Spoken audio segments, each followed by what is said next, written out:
Price salon. கொடுங்கள் அப்பொழுது உங்களுக்கு கொடுக்கப்படும், அமுக்கி குலுங்கி சரிந்து விழும்படி நன்றாய் அளந்து உங்கள் மடியிலே போடுவார்கள் என்று சொல்லி லூக்கா 6:38 நாம் வாசிக்கிறோம். பிரியமானவர்களே, நம்முடைய விருப்பங்களை நமக்கு கொடுப்பதற்கு தேவன் சித்தமுள்ளவராக இருக்கிறார். ஆனால் நாமும் அவருக்கு கொடுக்க வேண்டிய காரியங்களை கொடாமல் இருக்கிறபடியினாலே அதை நம்மிலே தேவன் எதிர்பார்க்கிறவராய் காணப்படுகிறார்.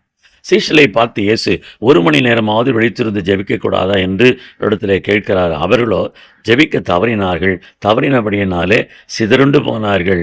பேதுரு இயேசுவை மறுதலித்தான் என்று சொல்லி நாம் பார்க்கிறோம். 5000 பேருக்கு மேலான மக்கள் கூடியிருக்கிற இடத்துல இவளுக்கு ஆகாரம் கொடுக்க வேண்டும் என்று சொல்லி சீஷரிடத்திலே ஆண்டவர் பேசுகிறார். அவர்களோ உலக பிரகாரம் தன் இருக்கிற ஆகாரத்தையும் தன் இருக்கிற பணத்தையெல்லாம் தேடி பார்க்கிறார்கள். அந்த காரியத்தை தேவத்தில் அர்ப்பணியாமல் போனபடியினாலே அவளுக்குள்ளே ஒரு குழப்பம்.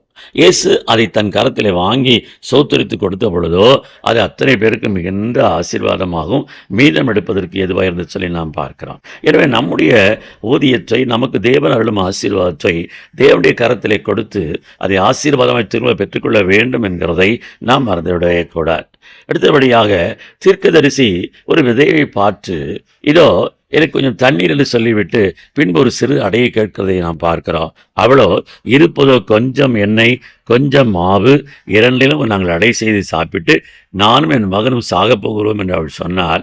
இருப்பினும் அவள் அந்த வார்த்தைக்கு கீழ்ப்படிந்து ஒரு அடையை செய்து கொண்டு வந்து ஊழியனுக்கு கொடுத்தபடியினாலே பஞ்ச காலம் தீரும் மட்டும் அவள் காக்கப்பட்டாள் என்று சொல்லி நாம் பார்க்கிறோம். அன்பார்ந்தவர்களே, நாம் நம்முடைய வாழ்க்கை தேவனுக்கென்று அர்ப்பணிக்கும் போது அந்த வாழ்க்கையில் ஒரு ஆரோக்கியத்தையும் நீடிய ஆயுசு நாட்களை தந்து கர்த்தர் நம்மை ஆசீர்வதித்து காப்பார். கர்த்தர் தாமே வசனங்களின்படி தேவனுக்கு கொடுக்கத்தக்கதாக நம்மை மாற்றுவாராக. ஆமென்.